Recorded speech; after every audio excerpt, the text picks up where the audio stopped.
اعوذ باللہ من الشیطان الرجیم، بسم اللہ الرحمن الرحیم۔ سامعین و ناظرین کرام، السلام علیکم ورحمۃ اللہ وبرکاتہ۔ آغاز اسلام کے بعد سیدنا حضرت محمد صلی اللہ علیہ وسلم مکہ میں 13 سال مکمل کر چکے تھے۔ 14ویں سال کے آغاز میں آپ صلی اللہ علیہ وسلم مکہ سے مدینہ ہجرت کر رہے۔ آپ صلی اللہ علیہ وآلہ وسلم کی ہجرت کے رد عمل میں قریش مکہ نے مدینہ پر حملے کی دھمکیاں دینا شروع کر دیں۔ اللہ تعالیٰ نے آپ صلی اللہ علیہ وسلم کو دفاعی جنگ کی اجازت دے دی، اور پھر آپ صلی اللہ علیہ وسلم اور قریش مکہ کے مابین جنگ بدر، جنگ احد اور جنگ خندق واقع ہوئیں، اور ان جنگوں کے بعد 6 ہجری کو آپ صلی اللہ علیہ وسلم اور قریش مکہ کے مابین حدیبیہ کے مقام پر عارضی طور پر صلح کا معاہدہ ہوا۔ اس معاہدہ کے بعد آپ صلی اللہ علیہ وسلم نے اپنے آپ کو قدر امن کی حالت میں محسوس کرتے ہوئے شاہ روم، شاہ ایران، شاہ مصر اور شاہ حبشہ کو تبلیغی خطوط لکھے اور قبول اسلام کی دعوت دی۔ آج کے پروگرام میں آپ صلی اللہ علیہ وسلم کے شاہ روم کے خط کے سلسلہ میں حدیث کی کتاب صحیح بخاری کی ایک دلچسپ روایت پیش کی جا رہی ہے، اور اس روایت بیان کرنے کا مقصد یہ ہے کہ دکھایا جا سکے کہ شاہ روم پر آپ صلی اللہ علیہ وسلم کی صداقت واضح ہو گئی، مگر وہ ایک طاقتور بادشاہ ہونے کے باوجود اپنے درباریوں اور علماء وقت کے سامنے عاجز آ گئے۔ اس سے یہ نتیجہ نکلتا ہے کہ الہی سلسلوں کے آغاز کے وقت صداقت کو قبول کرنا انتہائی مشکل امر ہوا کرتا ہے۔ سامعین و ناظرین کرام، جب آپ صلی اللہ علیہ وسلم کا خط شاہ روم کو ملا تو انہوں نے اپنے درباریوں سے کہا کہ شہر میں جائیں اور آپ صلی اللہ علیہ وسلم کے دیش سے آنے والے کسی شخص کو لے کر آویں۔ قریش مکہ کے تجارتی قافلے اپنے نزدیک ملکوں میں تجارت کے لیے جایا کرتے تھے۔ شاہ روم کے درباریوں کو قریش مکہ کے ایک ایسے تجارتی قافلے کی خبر مل گئی جس کی قیادت قریش مکہ کے سردار ابو سفیان کر رہے تھے۔ شاہ روم کے درباری اس قافلے کے افراد کو شاہ روم کے پاس لے گئے۔ اس کے بعد خاکسار صحیح بخاری کی روایت بیان کر رہا ہے، یہ کہ حضرت عبداللہ بن عباس رضی اللہ تعالیٰ عنہ سے روایت ہے کہ ابو سفیان بن حرب نے ان سے ذکر کیا کہ ہرقل نے اسے مع قافلہ قریش کے بلوا بھیجا، اور وہ سب شام میں بغرض تجارت گئے ہوئے تھے۔ یہ اس زمانہ کا واقعہ ہے جب کہ رسول اللہ صلی اللہ علیہ وسلم نے ابو سفیان اور منکرین قریش کے ساتھ میعادی صلح کی ہوئی تھی۔ وہ اس کے پاس آئے اور وہ بیت المقدس میں تھا۔ اس نے انہیں اپنی مجلس میں بلوایا، اور اس وقت اس کے ارد گرد رومی رؤساء موجود تھے۔ ہرقل نے ان کو آگے بلایا اور اپنے ترجمان کو بھی بلایا۔ اس نے پوچھا کہ رشتہ میں تم میں سے کون زیادہ قریبی ہے اس شخص کا جو کہتا ہے کہ وہ نبی ہے؟ ابو سفیان کہتے تھے کہ میں نے کہا، ان لوگوں میں سے میں رشتہ میں زیادہ قریبی ہوں۔ اس پر اس نے کہا، اس کو میرے نزدیک کرو اور اس کے ساتھیوں کو بھی قریب کرو، اور انہیں اس کی پیٹھ کے پیچھے رکھو۔ پھر اس نے اپنے ترجمان سے کہا، انہیں کہہ دو کہ میں اس سے اس شخص کے متعلق دریافت کرنے لگا ہوں، اس لیے یہ اگر مجھ سے جھوٹ بولے تو تم اسے جھٹلا دینا۔ ابو سفیان کہتے تھے، بخدا اگر مجھے اس بات کی شرم نہ ہوتی کہ وہ میرے متعلق چرچا کریں گے کہ جھوٹ بولا تھا، تو ضرور میں حضرت صلی اللہ علیہ وسلم کے متعلق جھوٹ بولتا۔ اس کے بعد سب سے پہلا سوال جو اس نے مجھ سے کیا وہ یہ تھا کہ اس کا خاندان کیسا ہے۔ میں نے کہا ہم میں وہ عالی خاندان ہے۔ اس نے کہا تو کیا اس سے پہلے بھی تم میں سے کسی نے یہ دعویٰ کیا؟ میں نے کہا نہیں۔ اس نے کہا کیا اس کے آباء و اجداد میں سے کوئی بادشاہ بھی ہوا؟ میں نے کہا نہیں۔ اس نے کہا آیا لوگوں میں سے بڑے اس کے پیرو ہوئے ہیں یا کمزور؟ میں نے کہا بڑے نہیں بلکہ کمزور۔ اس نے کہا کیا وہ بڑھ رہے ہیں یا گھٹ رہے ہیں؟ میں نے کہا گھٹ نہیں رہے بلکہ وہ بڑھ رہے ہیں۔ اس نے کہا تو کیا ان میں سے کوئی اس کے دین میں داخل ہونے کے بعد پھر اس کے دین سے بیزار ہو کر مرتد بھی ہو جاتا ہے؟ میں نے کہا نہیں۔ اس نے کہا تو کیا تم اس کو اس کے اس دعویٰ کرنے سے قبل جھوٹ سے متہم کیا کرتے تھے؟ میں نے کہا نہیں۔ اس نے کہا کیا وہ عہد شکنی بھی کرتا ہے؟ میں نے کہا نہیں۔ اور اب ہم اس کے ساتھ ایک میعادی صلح میں ہیں، ہمیں پتہ نہیں کہ وہ اس میں کیا کچھ کرنے والا ہے۔ ابو سفیان کہتے تھے مجھے موقع نہ ملا کہ میں اپنی اس گفتگو میں سوائے اس بات کے کوئی اور بات داخل کر سکوں۔ ہرقل نے کہا کیا تم نے اس سے جنگ بھی کی ہے؟ میں نے کہا ہاں۔ اس نے پوچھا اس سے تمہاری لڑائی کی کیا کیفیت رہی ہے؟ میں نے کہا ہمارے اور اس کے درمیان جنگ ہی ہار جیت کی ہوتی ہے، کبھی وہ ہم کو نقصان پہنچاتا ہے اور کبھی ہم اس کو نقصان پہنچاتے ہیں۔ اس نے کہا وہ تمہیں کیا حکم دیتا ہے؟ میں نے کہا وہ کہتا ہے کہ ایک ہی اللہ کی عبادت کرو اور کسی کو بھی اس کے ساتھ شریک نہ ٹھہراؤ، اور جو تمہارے باپ دادا کہتے ہیں اسے چھوڑ دو، اور ہمیں نماز، سچائی، پاک دامنی اور صلہ رحمی کا حکم دیتا ہے۔ اس پر اس نے ترجمان سے کہا اس سے کہو میں نے تم سے اس شخص کے نسب کے متعلق پوچھا تھا اور تم نے بیان کیا ہے کہ وہ تم میں عالی خاندان ہے۔ اسی طرح تمام رسول اپنی قوم کے اعلیٰ گھرانے میں ہی مبعوث ہوا کرتے ہیں۔ اور میں نے تم سے پوچھا تھا کیا تم میں سے کسی نے ایسا دعویٰ کیا؟ تم نے بیان کیا کہ نہیں۔ تو میں سمجھتا ہوں کہ کسی نے اس سے قبل یہ دعویٰ کیا ہوتا تو میں کہتا کہ یہ ایک آدمی ہے جو ایسی بات کی نقل کر رہا ہے جو اس سے پہلے کہی گئی۔ اور میں نے تم سے پوچھا تھا کہ آیا اس کے باپ دادوں میں سے کوئی بادشاہ بھی ہوا تھا؟ اور تم نے بیان کیا نہیں۔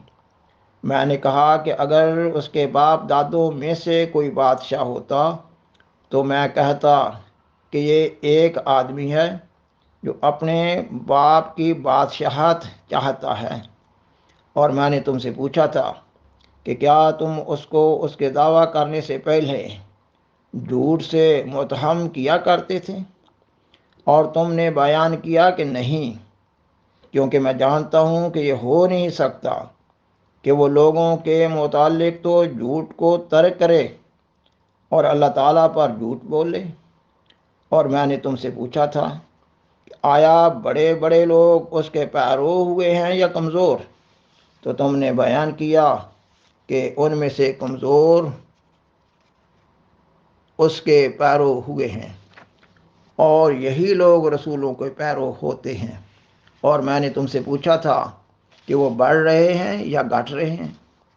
تم نے بیان کیا کہ وہ بڑھ رہے ہیں، اور ایمان کا یہی معاملہ ہوتا ہے یہاں تک کہ اپنے کمال کو پہنچ جاتا ہے۔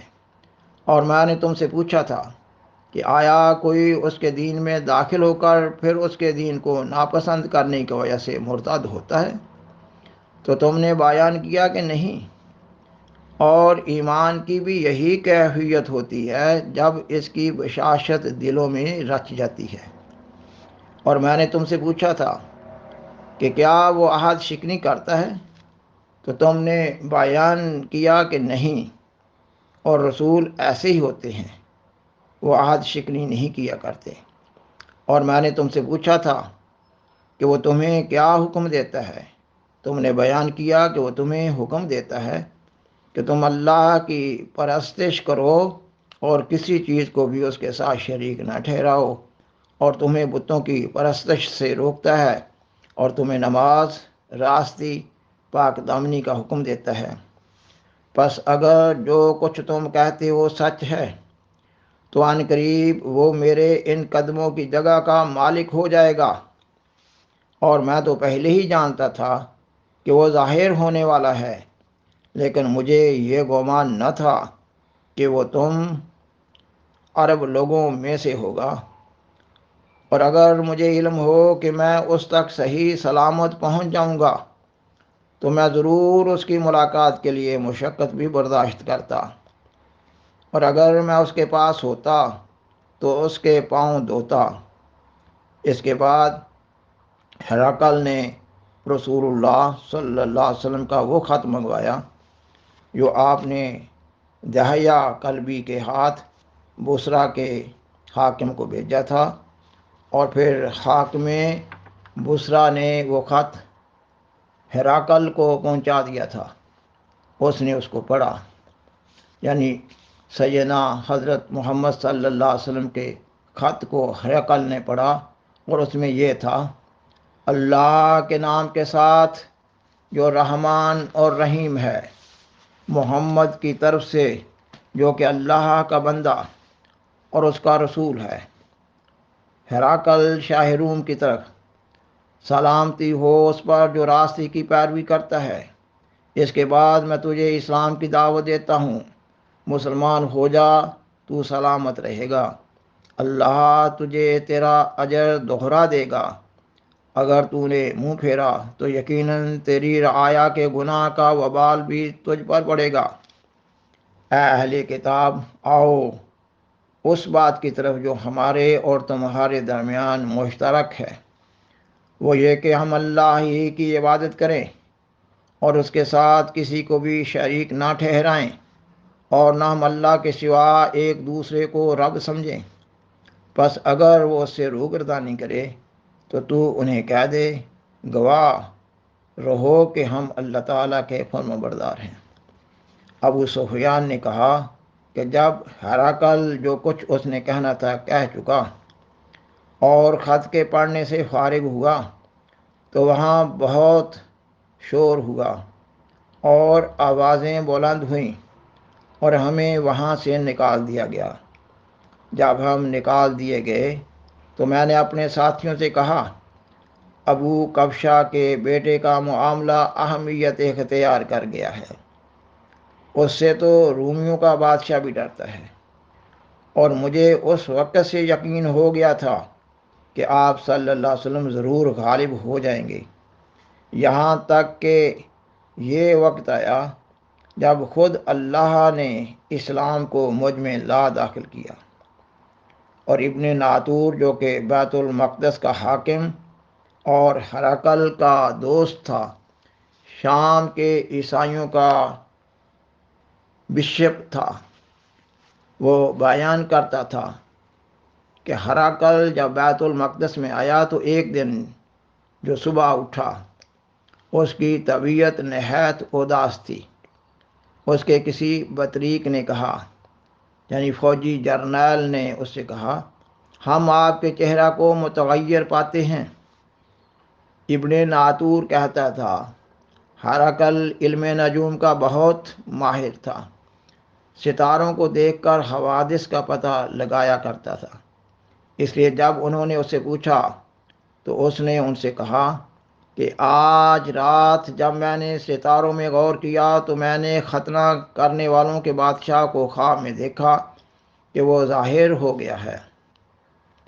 سو اس ملک کے لوگوں میں سے کون ختنہ کرتا ہے؟